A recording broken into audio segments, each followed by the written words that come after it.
akatalekeka.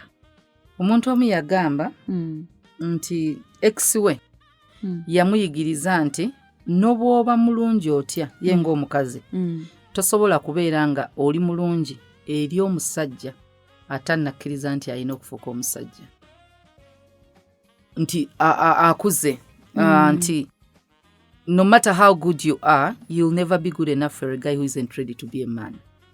Omuntu yenna nga tannasalawo kubeera musajja kubanga bw'oba buvunaanyizibwa n'oba olikola kino bw'olikola kino bw'olisimula n'oyoza n'okola kino buli kimu kyonna n'okikola kubanga akyali mulenzi mu bwongo era talivaluinga ky'okoze.